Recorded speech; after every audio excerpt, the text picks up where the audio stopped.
רובינה הייתה אגדה. מלכת התיאטרון העברי. או כפי שרבים כינוה, הכהנת הגדולה של התיאטרון העברי. שחקנית הראשונה בעברית בישראל.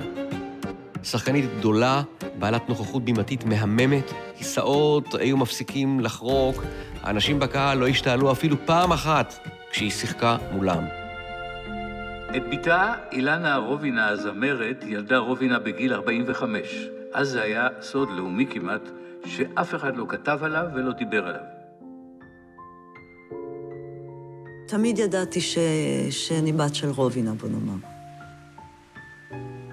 מצד אחד זה עוזר מאוד. זה גם גורם להרבה... תסכול זה מילה גדולה, אבל זה גורם להרבה חוסר ביטחון.